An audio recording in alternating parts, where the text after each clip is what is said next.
Γιάννα μου, καλησπέρα. Σε καλωσορίζω στη Συντεχνία Λόγου, μια εκπομπή, όπως ξέρεις, λόγου για την τέχνη. Είναι μεγάλη μου τιμή που θα είμαστε σήμερα μαζί.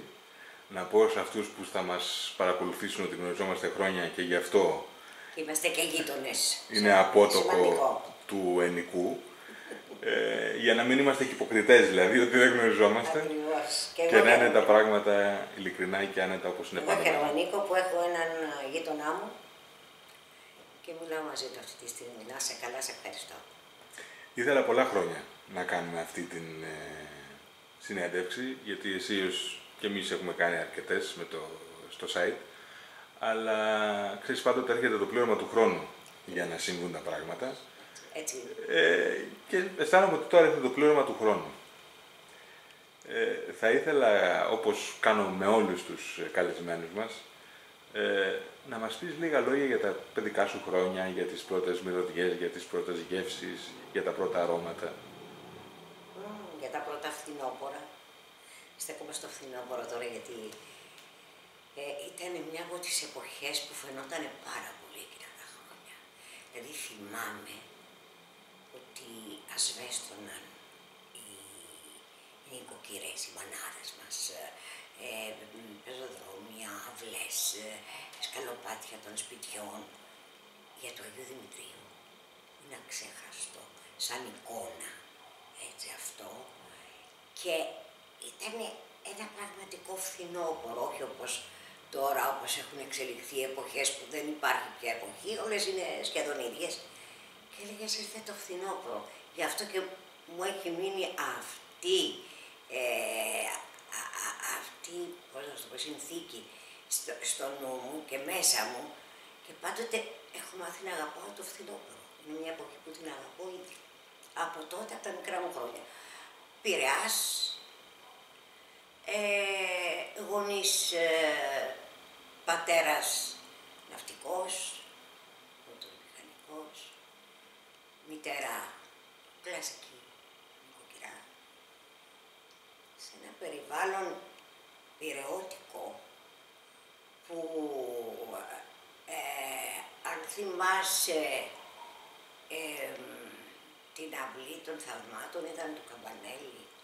Ήταν μια μικρή αυλή που είχε ανθρώπους, τους έλεγες καλημέρα και έμεινε στο σπίτι τους και έπαιρνε δυο κρεμμύδια, ας πούμε. Άλλη εικόνα ξέχαστη. Εμένα οι δικοί μου βάζανε στο τσουκάλι πάντοτε και δεύτερο και τρίτο πιάτο για τη γειτόνισσα, που ήταν αστικά σπίτια, δεν ήταν. Και μετά παίρναμε τα πιατάκια και τα πηγαίναμε. Το θυμάμαι. Το θυμάμαι, ειδικά με κάτι γεμιστά που είχαμε κάνει με τον το φθινόπωρο. Αγαπούσα την πόλη μου. Και την αγαπώ. Άσχετα αν ουδής προφήτης στον τόπο του. Το ξέρω αυτό. Φερρυπίν, δεν έχω παίξει ποτέ στο Δημοτικό Θέατρο, τον καιρό που ασχολήθηκα με την τέχνη του θέατρου. Δεν είμαι μέσα στα πλαίσια της κοινωνικής ζωής του τόπου. Παρ' όλα αυτά, μένω στον Πειραιά. Εξακολουθώ και μένω. Όμως ως πρόσωπο και ως καλλιτέχνηδα είσαι πάρα πολύ αγαπητή. Δηλαδή το αποτύπωμά σου, ανεξάρτητα τώρα από αυτά που λες, που θεωρώ και εγώ ότι γιατί η Γιάννα Σταυράκη να μην έχει παίξει μια παράσταση στο Δημοτικό Θέατρο ή σε άλλους χώρους, ή γιατί να μην έχει μιλήσει κάπου. Ας πούμε, ξέρω ότι τελείωσε στο Πειραϊκό Σύνδεσμο. Έχουν κάνει κάτι από τον Πειραϊκό Σύνδεσμο και να σε καλέσουν να κάνεις ένα σεμινάριο στην δραματική του σχολή. Λέω, ας πούμε.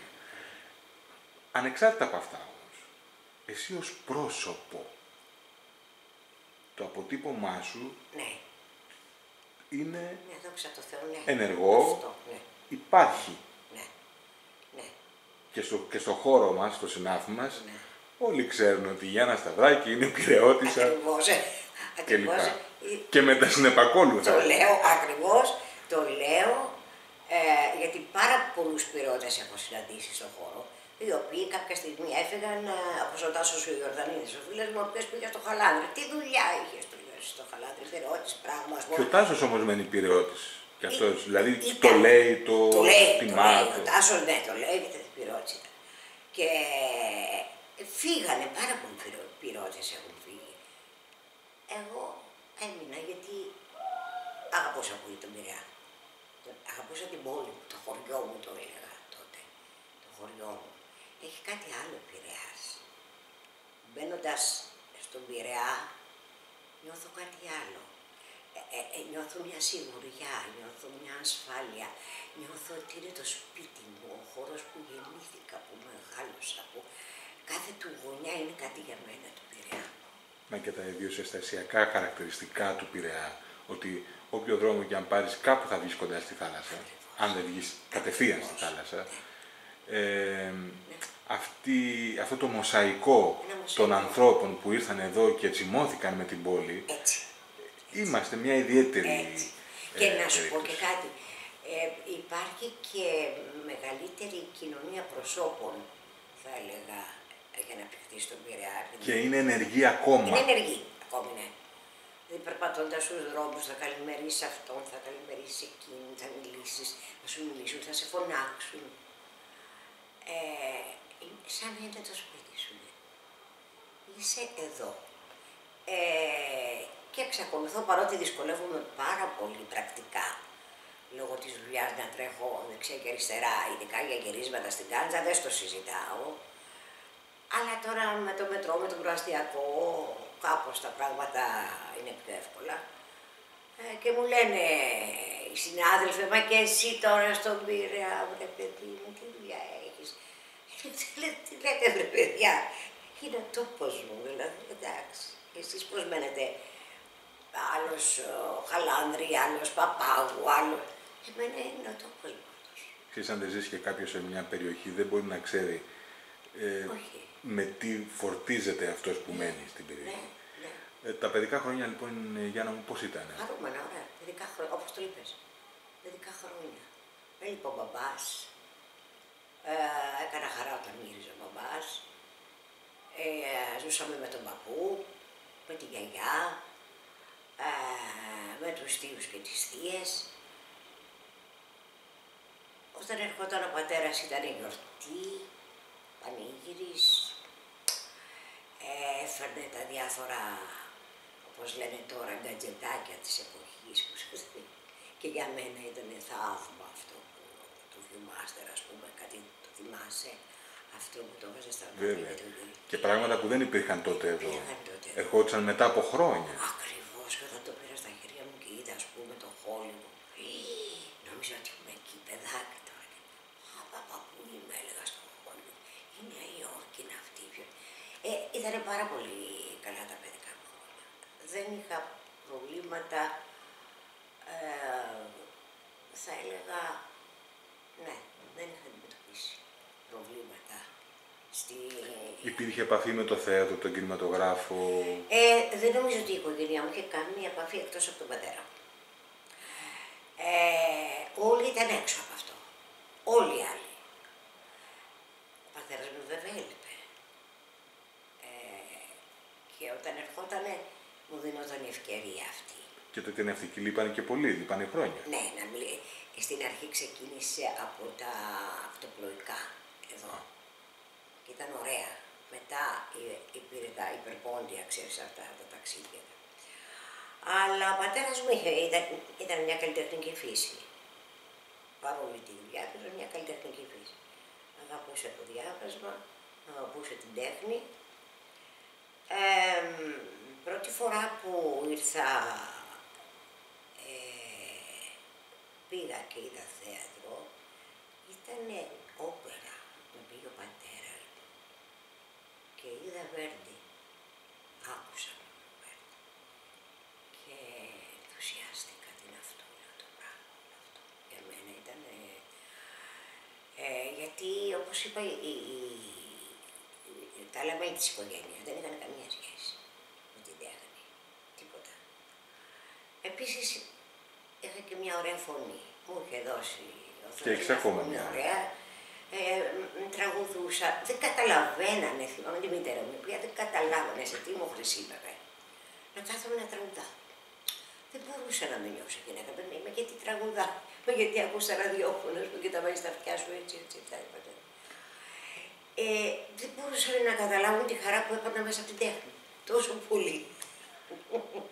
Θέλω να σου πω ένα μυστικό. Ναι, τίποτα. Θέλω να σου πω ένα μυστικό που σε αφορά προσωπικά. Δεν στο έχω πει ποτέ. Όταν έρχομαι και σε βλέπω στις παραστάσεις σου, ξέρεις πότε καταλαβαίνω ότι η Γιάννα Σταυράκη είναι σε καλή ημέρα, ότι αποδίδει. Ναι. Δεν μιλάω τώρα για την, αν θες, για το παίξιμο, για τη διεκπαίδευση. Ναι, μιλάω για το μέσα σου. Κατάλαβα. Έχω ένα ιδίωμα εγώ, όταν γράφω κριτική, συχνά κλείνω τα μάτια για να δω τους ηθοποιούς ακούγοντάς τους, Ναι. και να τους ακούσω βλέποντας τους. Ωραίο. Μετά. Πάρα πολύ ωραίο ήταν αυτό. Λοιπόν, Το κρατάω. η φωνή σου είναι μια πολύ σημαντική φωνή. Γιατί είναι ευεπίφορη συναισθημάτων. Γιατί μπορεί να τα οικειοποιηθεί, να τα μεταφέρει και να τα μεταβιβάσει στους άλλους. Γιατί είναι μια δουλεμένη εσωτερική Ναι. φωνή. Η φωνή, θα σταθώ εδώ με τη φωνή που λες. Ένας θεατής κάποτε στο Βόλτ, Βαλκάνιος ήτανε, με Βελιγράδι, Βουκουρέστι, δεν θυμάμαι. Ήρθε και είδε μια παράσταση και όταν έφυγε, τελείωσε η παράσταση και έφυγε, ήρθε, μου πιάσε το χέρι και μου λέει, αυτή τη φωνή δεν θα την ξεχάσω μέχρι το τέλος της ζωής μου. Μου έκανε εντύπωση αυτό τεράστια. Και μου κάθισε αυτό λίγο. Μετά, όταν άρχισα και να παίζω στην τηλεόραση που άρχισα κάπως να είμαι αναγνωρίσιμη, θυμάμαι ότι κολυμπούσα στην Αίγινα ένα καλοκαίρι. Φορούσα σκουφάκι, φορούσα γυαλιά, φορούσα καπέλα γιατί δεν μπορώ τον ήλιο. Και ερχόντουσαν γύρω μου τα παιδιά και φωνάζανε «Η κυρία Σταυράκη, η γιαγιά της Λίτσας». Λέω «Ρε παιδιά, συγγνώμη, πού με καταλάβατε? Είμαι, τι άλλο να βάλω, όχι και να μην με καταλάβετε γιατί δεν αντέχω τον ήλιο. Είμαι, λέω, σαν άνθρωπος που βγαίνει τη θάλασσα, ναι. Απ' τη φωνή μου, λέει, κυρία Γιάννα, η φωνή σας είναι αξέχαστη. Δεν φταίω αυτό που ακούω. Και μετά αρχίζω και το νιώθω. Το καταλαβαίνω ότι και ο Ψαράς μου το είχε πει στην τελευταία που κάναμε περιοδία που δουλέψαμε μαζί για τη φωνή. Και λέω, μα πώς είναι αυτό το πράγμα, ας πούμε. Μαγικό μου φάνηκε, ξέρεις Νίκο.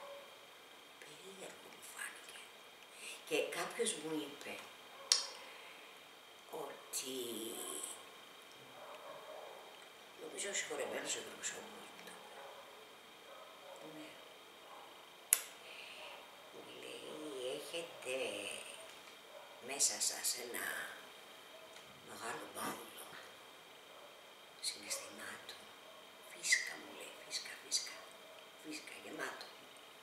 Και ανά πάσα στιγμή και ώρα σας ζητηθεί, μπορείτε να το βάλετε απ' έξω. Γι' αυτό και πολλές φορές όταν οι δικοί μου, οι ξάδελφες μου, οι δικοί μου άνθρωποι που μείνανε πια, γιατί έχουν φύγει από τη ζωή μου, μου λέγανε «Αχ, βρε Γιάννα, γιατί δεν πήγες τότε?» Και λέω, το πλήρωμα του χρόνου μου έδειξε ότι τώρα είναι η σειρά, τώρα είναι η στιγμή που πρέπει να πάω, άρα έπρεπε να μαζέψω όλα αυτά τα συναισθήματα της ζωής μου, στο μαούλο αυτό μέσα, για να μπορώ Να τα ανακαλέσεις, να τα βγάλεις. ανακαλέσω. Ανά πάσα στιγμή ανακαλώ πράγματα. Τώρα, ταξίδεψα πολύ με τον άντρα μου, γύρισα όλο τον κόσμο. Είδα πολλούς τόπους, πρόσωπα, κουλτούρες. Πάντα μου έλειπε αυτό. Αυτό. Μου έλειπε το να θέλω να τραγουδάω και να θέλω να παίζω. Κάποια στιγμή ένας δικός μου άνθρωπος, ο αδελφός μου είχε πει Μα μια ζωή έπαιζε. Η αδερφή μου μια ζωή παίζει. Και λέω, καλά Παναγία, λες, στην προσπάθειά μου, στην αγάπη μου αυτή που έχω, για αυτή την τέχνη, να παίζω στη ζωή μου κανονικότατους ρόλους. Ήτανε πάρα πολύ, έγινε πολύ αργά. Έπρεπε δηλαδή να περάσω πρώτα αυτό που λένε διαπληρώσεις σιδήρου, όταν μέσα σε 10 χρόνια έχασα 8 ακριβούς, θα έλεγα, ανθρώπους. Αδελφό 33 χρόνων, μάνα 60 χρόνων, ένα θανατικό τρελό, η αδελφή του άντρα μου 50 χρόνων και τελευταία ο άντρας μου 60 χρόνων. Εκεί τα είδα όλα. Έπρεπε λοιπόν να περάσω μέσα από όλα αυτά, τα οποία ήταν μια δεκαετία φρικτή. Έλεγα ότι δεν θα ξαναγεννηθώ. Δεν είμαι ο Φλίνικας, εγώ δεν θα αποκλείεται. Τότε είχα την ευλογία να γνωρίσω τον Γιώργο Παΐσιο, ο οποίος μου είχε κλείσει ραντεβού στη Σουρωτή. Ήταν πριν χάσω τον άντρα μου. Είχαν προηγηθεί δηλαδή 7 θάνατοι. Οι άλλοι θάνατοι είχαν προηγηθεί. Τον άντρα μου δεν είχα. Και ήταν και καλά. Αν θες να το μοιραστείς αυτό μαζί μας, θα είναι δεν είχε τίποτα. εξαιρετική τιμή. Το είναι μοναδικό. Και με παίρνει ο γιος μου και μου λέει ένα ραντεβού. Με ποιον καλέ, εγώ ραντεβού από πάνω, τον Γιώργο Παΐσιο. Δεν είναι δυνατόν όλα τώρα. Ναι, μου λέει. Πέρασε και μου είπε, πες στη μητέρα σου, αύριο το πρωί στις 10 θέλω να είναι να τη δω. Για να δεις τότε τον Γιώργο Παΐσιο που ήταν στις μεγάλες του, ας πούμε, ο πρόσωπός μας που τον ήξερε. Δεν μπορούσες καν να το δεις, να περάσεις απ' έξω από τη Σουρωτή δεν μπορούσες. Κάνει εντύπωση. Το πρωί λέω Δημάκη στον άντρα μου αυτό και αυτό πήγαινε αμέσως δουλειά. Ραντεβού. Και βεβαίως θα το μοιραστώ μαζί σου, γιατί κανείς άλλος δεν είχε την ευαισθησία να μου κάνει όλη αυτή τη συζήτηση, εκτός από σένα, για να μπορέσω να το πω και κάπου άλλο. Γι' αυτό χαίρομαι που το λέω εδώ. Πάω, με περίμενα κάπου σε ένα διάδρομο, με πήγανε οι αδελφές, αφού με ρωτήσανε ποια είμαι, πήγανε το πάνε στο Γέροντα, με ανεβάσανε κάπου, περίμενα. Ένιωθα περίεργα, ένιωθα όντως σαν να πήγαινα να δώσω εξετάσεις στα μαθηματικά, τα οποία δεν ήθελα ποτέ μου, αλλά όποτε δεν εξετάσεις με πιάνει πονόκυλος. Πάντοτε και ένιωσα είχα αυτή την αίσθηση ότι πάω να δώσω εξετάσεις τώρα και κάποια στιγμή βγαίνει ο Γιώργο Παΐσιος. Έλα μωρέ μου λέει, είχε φοβερό χιούμορ και ανεσότητα. Έλα μωρέ μου λέει, μου κάνει τα γελιά έτσι. Και του λέω παππούλη φοβάμαι. Τι φοβάσαι μου λέει, τι φοβάσαι. Γιατί βρε είμαι τόσο άσχημος και βοτέρας είμαι, βρε φέρτε ένα καθρέφτη να δω, γέλασα πάρα πολύ τότε. Φοβάμαι παππούλη μου να σε δω γιατί με πιάσε πονόκυλος του λέω. Και ένιωσα σαν να πήγαινα να δώσω εξετάσεις στα μαθηματικά. Ο γέροντας πέθανε στο γέλιο. Με πήρε, με πάει στο κελάκι, κάθομαι. Τα νέα σου μου λέει.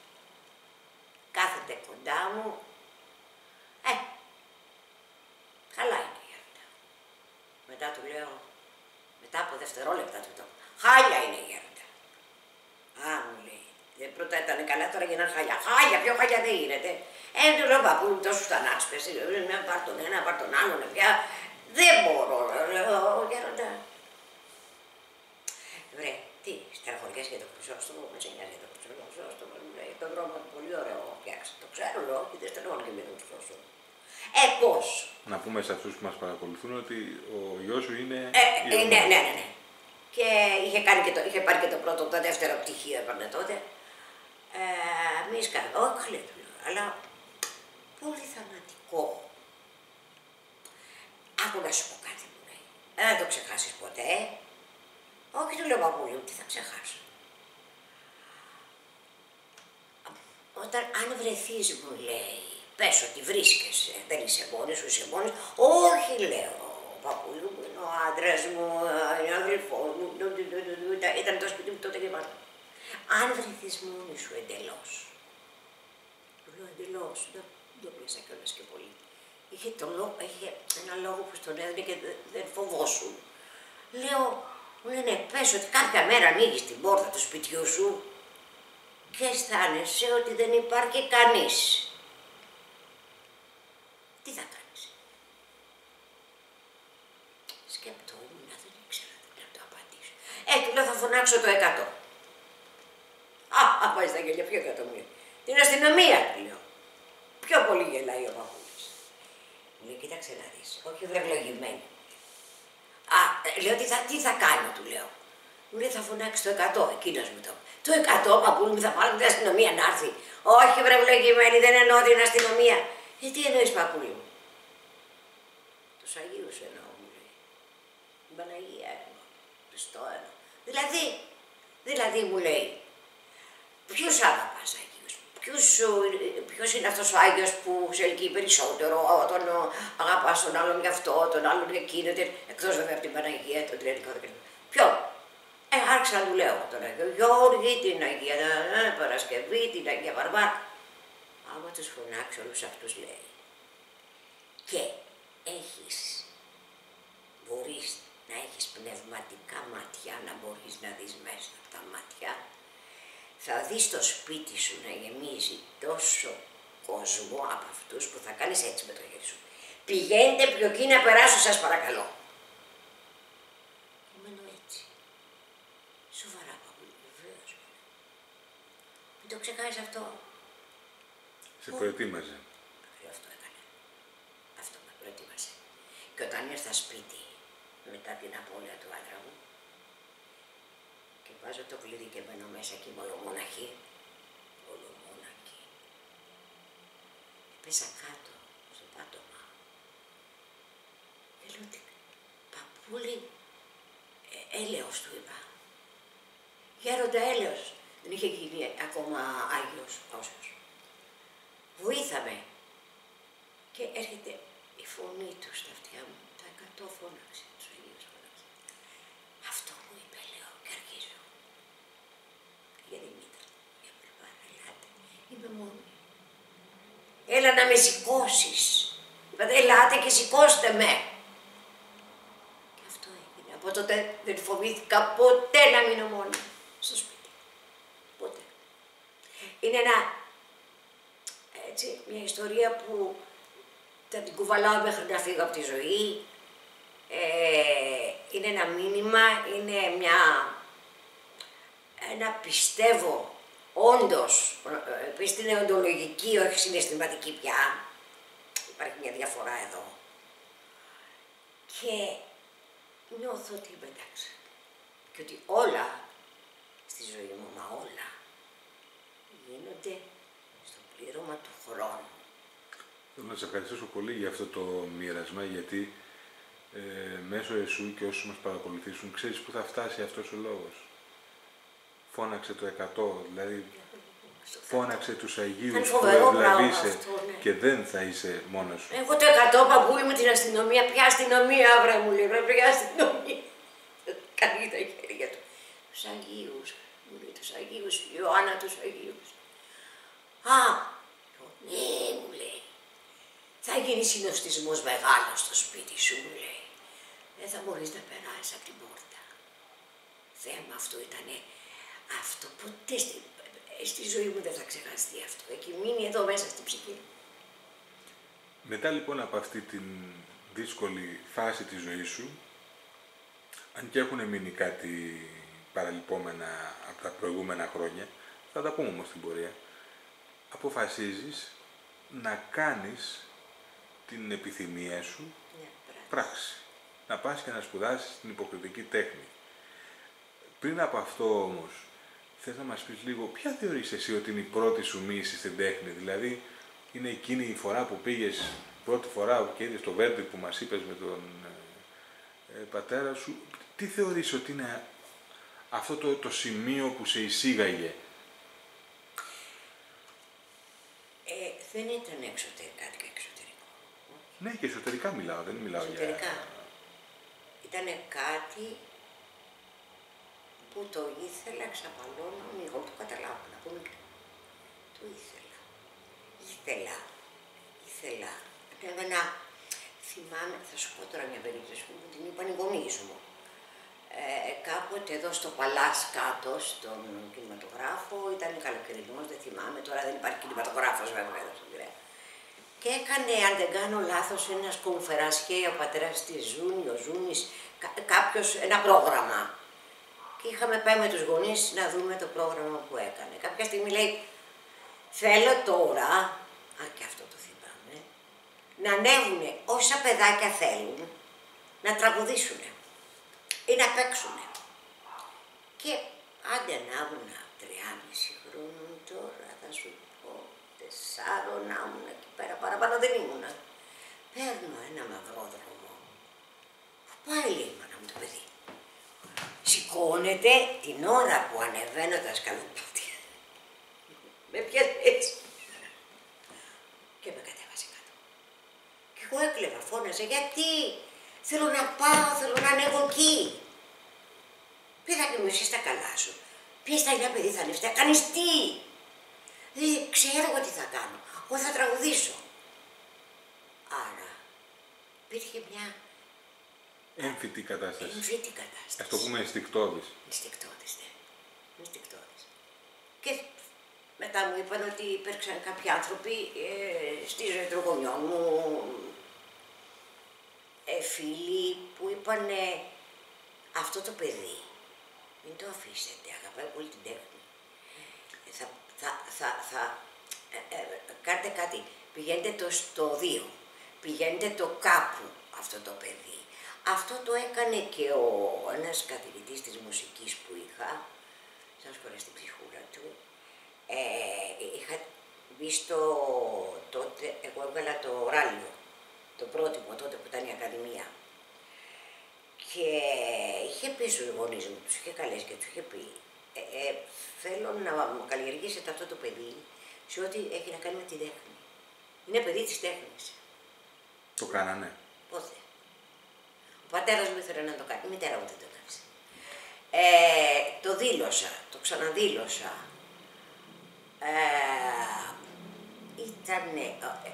Επειδή λοιπόν έλειπε ο πατέρας, τα ενία τα έχει η μητέρα, και ο αδελφός της μητέρας μου, που με λάτρεπε, δεν λέω, αλλά από τους ανθρώπους, ξέρεις, τους Πουριτανούς, τους προτεσταντικούς, καταλαβαίνεις τι σου λέω τώρα, μια προτεσταντική θική, είχαν όλοι αυτοί οι άνθρωποι, οι θικιστές και κάτι τέτοιο, ας πούμε, το παιδί να πάει εκεί αποκλείεται.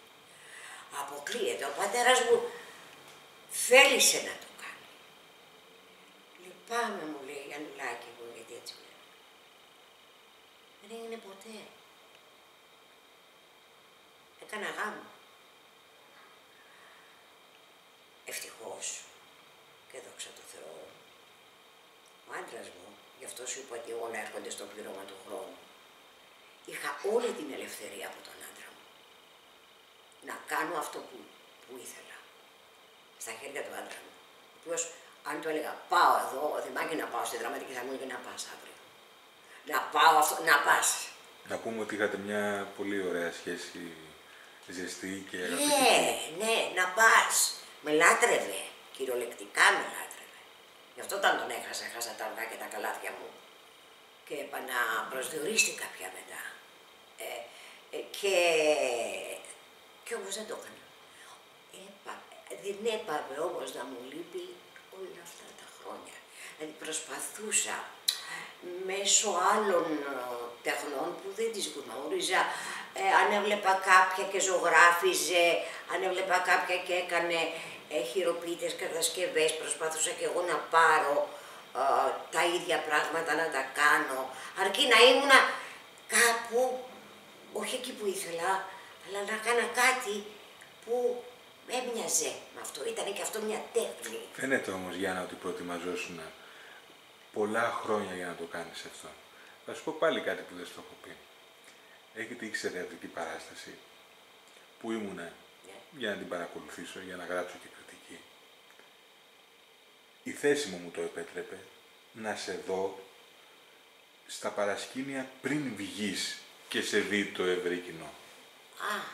Λοιπόν, ήσουν ακριβώς πριν.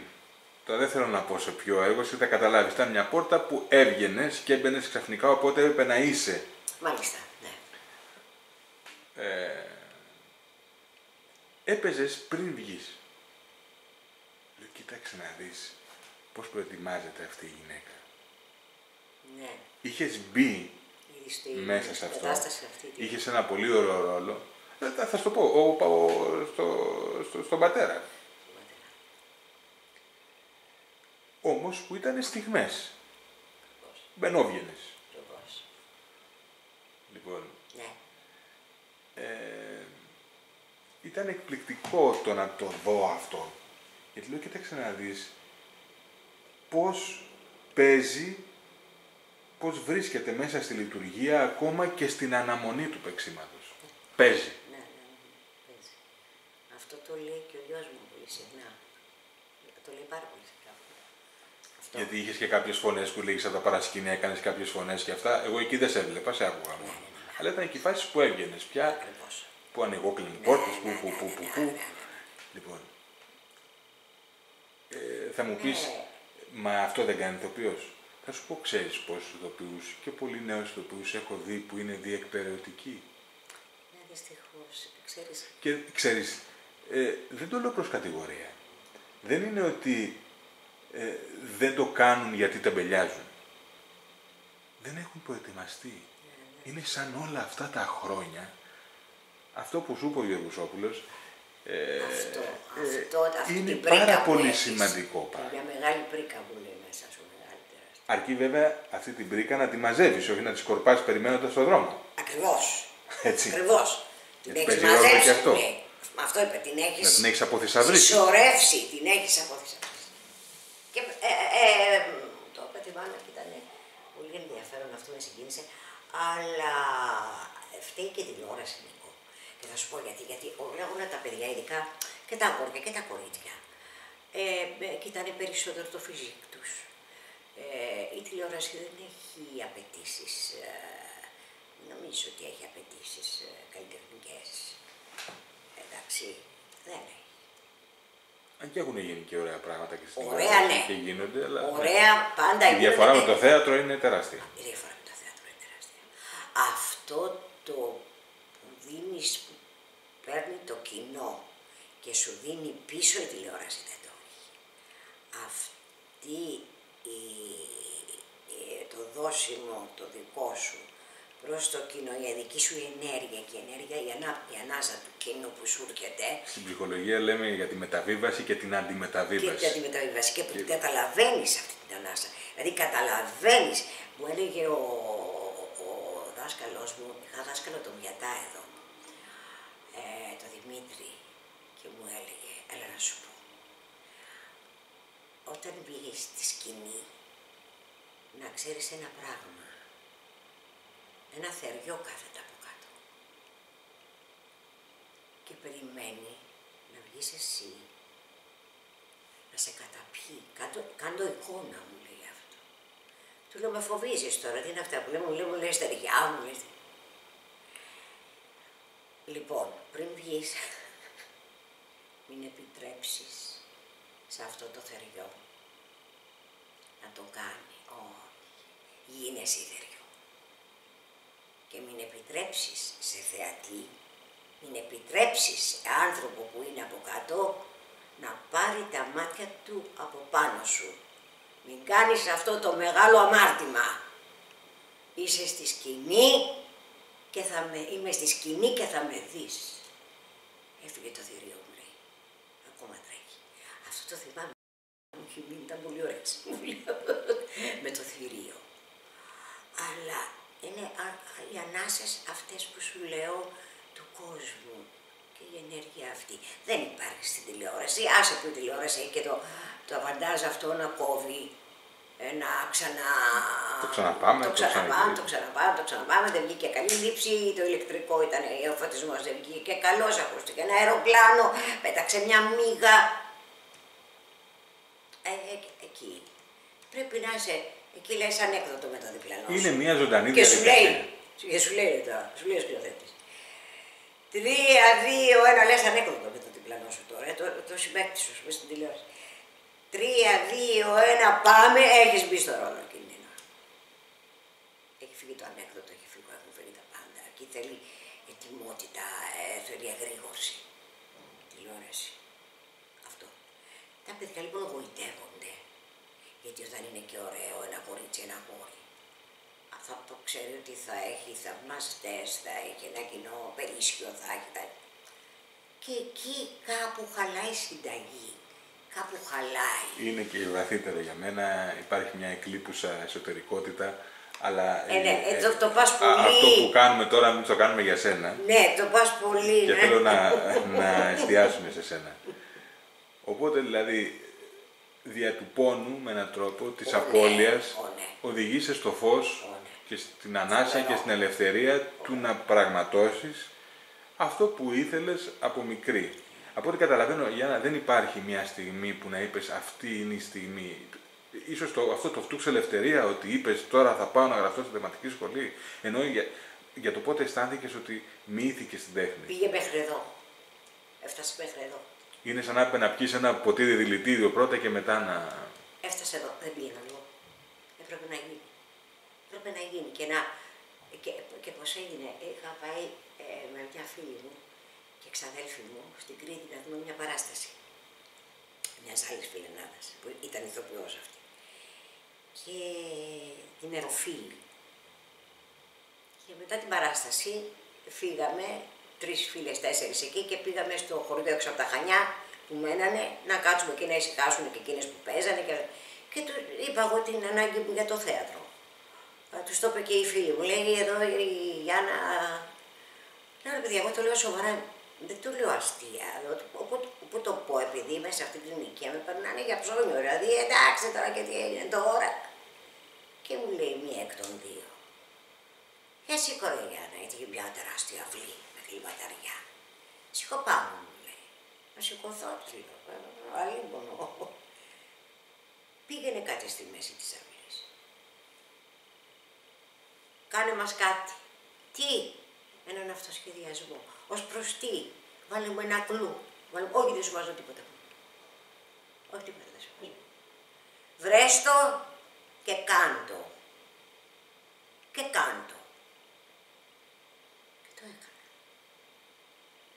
Όταν τελείωσα, μου είπε αυτό το κομμάτι έπρεπε να παίζονταν στις δραματικές σχολές για μάθημα. Έλα, της λέω τώρα με κοροϊδεύει. Όχι, μου λέει. Εξαιρετικότητα. Και μου λέει, έλα στη σχολή. Εγώ διδάσκω, μου λέει, δίπλα σου. Σοβαρά, της λέω. Ναι, μου λέει. Διδάσκω δίπλα από το σπίτι σου στον Πυραϊκό Σύνδεσμο. Και έτυχε να σε δω μπροστά μου εδώ, της λέω, εσένα είναι που διδάσκεις δίπλα στη δραματική σχολή στο σπίτι μου, εδώ στα Χανιά. Ναι, μου λέει. Εδώ. Και αφού με βρήκες εδώ, θα έρθει τον Οκτώβρη στη δραματική. Τίποτα δεν ήταν τυχαίο. Τίποτα. Όπως και τίποτα δεν είναι. Όπως και τίποτα δεν είναι τυχαίο. Στη ζωή μας, στις συναντήσεις μας με τους ανθρώπους, στο δρόμο μας, στην πορεία μας, στη στροφή που κάνουμε, τίποτα δεν είναι τυχαίο.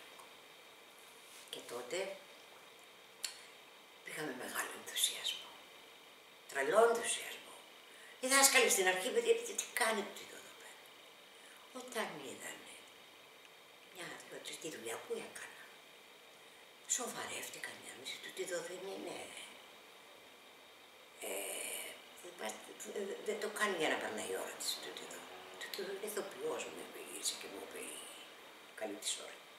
Η ζωή λίγο που έκανα σε κλέ Βαλεντάιν. Με κορίτσι μου, δεν είσαι εδώ, στάρισε, δεν είσαι. Είσαι ηθοποιός, έχεις πάρει χαμπάρι. Και, εντάξει, το δύσκολο ήταν μετά τη σχολή τι μπορούσε να κάνει κανείς, γιατί μετά τη σχολή τελειώνεις να δεν σε βοηθάει κανείς. Εκεί και εκεί ακόμα, βρε παιδί, και εκεί ακόμα. Επιβλήθηκες όμως, Γιάννη. Και εκεί ακόμα. Πράγμα που ίσως αυτοί που δεν είναι σχετική με τα εσωτερικά του θεάτρου, της τέχνης γενικά, αλλά εγώ θα πω για το θέατρο, δεν ξέρουν, είναι πάρα πολύ δύσκολο. Εμένα το λες.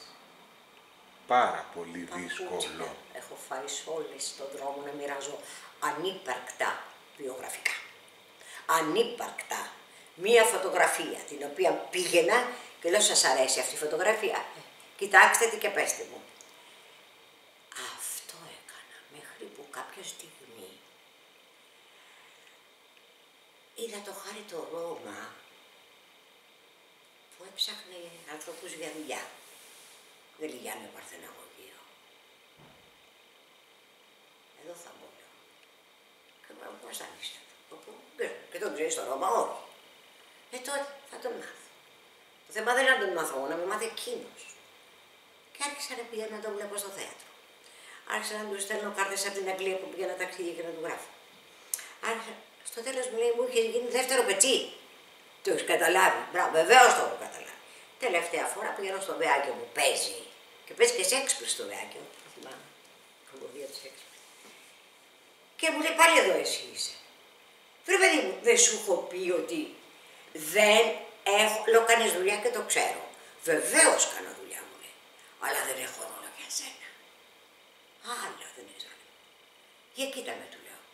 Ρίξε μου μια ματιά. Τώρα που μιλάμε, κοίτα με. Με έχεις δει τόσες φορές. Τι συγγραφέας είσαι εσύ, του λέω. Αν κοιτώντας με δεν μπορείς να μου γράψεις ρόλο. Τι κάνεις αυτό το πράγμα. Είσαι τρελή, μου λέει. Είσαι παντελώς τρελή. Ναι. Καλά, μου λέει, φύγε, θα τα πούμε. Σε ένα μήνα με πήρε τηλέφωνο. Μου είχε γράψει τη Σουλτάνα. Προς τιμήν του, βέβαια. Προς τιμήν του, δεν το ξεχάσω αυτό. Αυτό δεν ξεχνιέται ποτέ. Έγραψε για μένα. Τη Σμυρνιά τη Σουλτάνα. Τον έκανες για να αναγράψει για σένα. Πες μου τι έγινε, πες μου τι ήταν αυτό το μαγικό πράγμα. Τι ήταν, του λέω κοίτα με, δεν έχεις ρόλο, συμφωνώ. Τι σόι συγγραφέας είσαι και γράφεις κόμμα. Πέρα άλλων χαρισμάτων που έχεις, ένα από τα κορυφαία σου για μένα είναι ότι αφήνεσαι στο να τσαλακωθείς. Εντελώς. Πιο πολύ δεν έχει. Δεν σου κρύβομαι. Εγώ, τώρα είναι σαν να κάνουμε συζήτηση, αλλά Ναι, και συζήτηση κάνουμε. συζήτηση Δεν πειράζει. κάνουμε. Λοιπόν, δεν θα το έκανα. Αυτή η καλώς εννοούμενη, για μένα κακώς εννοούμενη, στην ουσία της, η περηφάνεια, να μην ενοχλήσω, να μην κάνω, να μην δείξω, το ξέρεις, το κομιλφό αυτό. Το κομιλφό. Όμως αυτό που έκανες εσύ έδειξε ότι ήταν τα πράγματα, η στιγμή τους επιβλήθηκες για να γίνουν. Λες. Ναι, βέβαια. Επιβλήθηκες. Τη στιγμή που πήγες και του είπες ότι άκουσε, είναι σαν να του λέγες του Ρώμα ότι κοίταξε, εγώ δεν θα σε ξαναενοχλήσω. Είναι η τελευταία στιγμή που είμαι εγώ εδώ, που έρχομαι εδώ. Ναι. Γράψε για μένα, με βλέπεις. Τι σου είσαι γράφει. Γράψε για μένα. Ήταν και ένας φίλος του εκεί, τον κοιτάει καλά, του λέει είναι τρελή. Κοίτασε ο άνθρωπος, η ανιψιά μου που είναι δίπλα τώρα, που επίνει στο παιδάκι της, ήταν μαζί μου, ήταν η κοπελίτσα. Και ντράπηκε με το όπως μπήκα εγώ. Η ανιψιά μου ήταν πολύ δειλοπαιδή και πολύ συντηρητικό παιδί. Εντάξει, είχε μια εδώς, μια Συστολή. Και όταν με είδε και μπήκα στο καμάρι, είναι αποφασισμένη ότι εγώ θα του πάρω το ρόλο αυτό, γιατί πρέπει να μου το δώσεις. Υπήρξαν έκτοτε πολλοί ρόλοι και στη τηλεόραση και στο θέατρο. Να σου πω ότι μιλάμε 45 λεπτά ήδη. Θα μας δοθεί η ευκαιρία να κάνουμε και κάτι ακόμα κάποια άλλη στιγμή. Αλλά κλείνοντας, τι θα ήθελες να μεταδώσεις ως μήνυμα στους θεατές μας? Είναι αυτό που είπαμε και προηγουμένως, ότι Στη ζωή μας συμβαίνουν πολλά γεγονότα, ακόμα και σκληρά. Και κανείς ποτέ δεν ξέρει αν αυτό το σκληρό γεγονός μετατραπεί αργότερα σε κάτι πολύ δυνατό. Πολύ δυνατό. Είναι αυτό ακριβώς που είπαμε. Πάλι το ξαναλέω, ότι τίποτα δεν είναι τυχαίο στη ζωή μας. Όλα έχουν τον λόγο τη στιγμή που πρέπει να γίνουν. Και όλα είναι κατά κάποιο τρόπο ετοιμασμένα, έτοιμα. Δεν ξέρω πώς θα το εκφράσω. Αλλά το έχω ζήσει όμως. Είναι ένα βίωμα αυτό. Ένα βίωμα. Η ζωή μου δεν είναι ένα flat καρδιογράφημα. Όχι. Είναι πάρα πολλές. Βλέπω τις ζωές των άλλων δικών μου ανθρώπων που φυσιολογικές ζωές έχουν ζήσει. Εμένα ποτέ δεν υπήρξε η ζωή αυτή, δεν υπήρξε ποτέ. Πάντα ήταν αυτή. Και πάντα κάτι έβγαινε καλό από αυτό. Κάτι καλύτερο. Ό,τι μου ερχότανε μετατρεπότανε σε κάτι αφάνταστα καλό. Αυτό για μένα είναι ένα θαύμα. Σε ευχαριστώ θερμά για αυτό το μοίρασμα. Εγώ. Κάθε καλό. Θες να μας πεις ποια είναι τα σχέδια τώρα, πριν κλείσουμε, τι ετοιμάζεις τώρα? Ναι, δουλεύουμε ένα έργο ενός Αμερικάνου που είχε κάνει μια νουβέλα, τα άλογα, σκοτώνουν τα άλογα όταν γεράσουν. Είχε γίνει και ταινία με τη Τζέιν Φόντα πριν από μερικά χρόνια. Είναι ένα δύσκολο, σκληρό έργο θα έλεγα, πολύ σκληρό έργο, της δεκαετίας του 30. Μεσοπόλεμος, εκεί Αμερική. Και με πήρε ο Δημήτρης ο Καρατζιάς, με τον οποίο έχω συνεργαστεί και πάρα πολλές φορές και το ξέρεις, με έχεις δει. Και μου λέει, έχω ένα ρόλο για σένα, Γιάννα, δεν είσαι εσύ.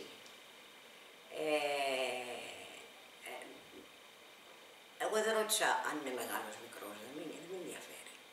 Καθόλου. Με ενδιαφέρει ότι αν μ' αρέσει κάτι το κάνω. Και πήγα, τον είδα, μου έδωσε τα κείμενα, είδα το, μου άρεσε. Και λέω, θα χαρώ πολύ να είμαι μέρος όλης αυτής της δουλειάς, η οποία είναι σκληρή, γιατί είμαστε πολλά άτομα, πάρα πολλά. Να ετοιμαστείς να δεις 17 άτομα επί σκηνής, θα σε καλέσω εννοείται. Φωτισμός και μουσική συνεχή, γιατί εκεί γίνεται μαραθώνιος όπως κάνα στην Αμερική, με τους κατεκαημένους τους ανθρώπους που πηγαίναν να βγάλουν ένα φράγκο, να τους δει κανένας παραγωγός, και τους εκμεταλλευόντουσαν και τρέχαν αυτοί. Και στο τέλος κατέρεαν. Είναι ένα εξαιρετικό έργο, μεγάλο, γι' αυτό και δεν θα παίζετε κάθε μέρα, θα παίζετε μόνο, αν δεν κάνω λάθος, Σαββατοκύριακο. Το σκηνοθετεί ο Καρατζιάς ο Δημήτρης, τη μουσική γράφει ο Βάνος ο Αντωνιάδης, ο οποίος είναι εκπληκτικός. Εν Αθήνες είναι ακριβώς πίσω από την Τεχνόπολη. Ακριβώς πίσω από την Τεχνόπολη, στον Γκάζι. Βγαίνοντας εγώ από το μετρό που κυκλοφορώ, μόλις βγω από το μετρό Γκάζι, Τεχνόπολη, απέναντι είναι το θέατρο, εν Αθήνες. Να ευχηθώ κάθε επιτυχία, φυσικά και θα έρθω να σας δω. Εννοείται. Και ευχαριστώ πάρα πολύ για αυτό το μοίρασμα. Και εγώ και να σου πω ευχαριστώ πολύ και δεν κατάλαβα πότε πέρασε η ώρα μιλώντας μαζί σου. Να σε καλά, Νίκο. Και εγώ ευχαριστώ.